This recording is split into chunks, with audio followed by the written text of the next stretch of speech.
Depuis des millénaires, l'éléphant est vénéré comme une divinité par les hindous. Mais depuis une dizaine d'années, une guerre des territoires s'est déclarée. Sur ces images amateurs, on voit ces hommes chargés par un éléphant. Le mammifère de 4 tonnes s'en prend aussi aux voitures, aux bus, parfois aux habitations. Cet homme s'est fait attaquer dans une plantation. Il garde les traces de ses blessures 7 ans après. Dans un virage, je suis tombé nez à nez avec un éléphant. Aussitôt, il m'a marché sur la jambe.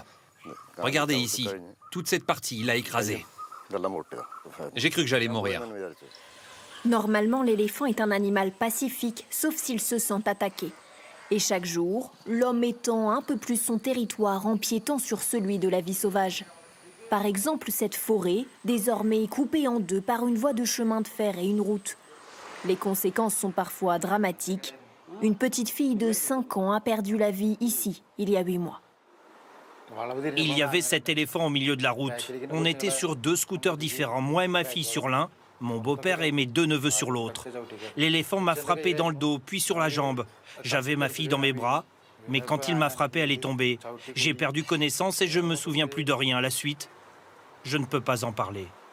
Dans cette cohabitation difficile, 500 personnes meurent chaque année en Inde et 100 éléphants sont tués en représailles ou accidentellement. Le plus gros des mammifères terrestres a de moins en moins d'espace et donc de moins en moins de nourriture.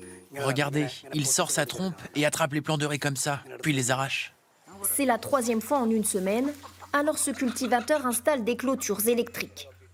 Presque la moitié des agriculteurs de la région ont abandonné leurs champs à cause des éléphants sauvages. Les gens perdent leur récolte et parfois leur vie. Cette clôture n'est pas une solution permanente, mais c'est au moins une petite protection pour nos fermes. Les gardiens de cette plantation d'arbres à caoutchouc ont demandé au gouvernement une solution plus radicale.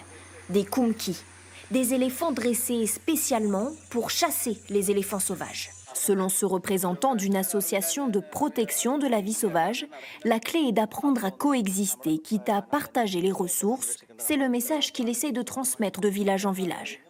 Les gens veulent des ressources dont la faune a également besoin. C'est là que le conflit commence. Si le département des forêts donnait de vraies compensations, les gens n'essaieraient pas de chasser les éléphants à jets de pierre, pétards, et ainsi les accidents seraient évités.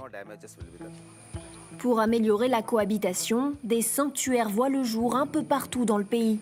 Des zones protégées où les constructions humaines sont interdites. Le but, séparer complètement l'homme de l'éléphant. L'Inde abrite 27 000 pachydermes, la plus grande population d'Asie.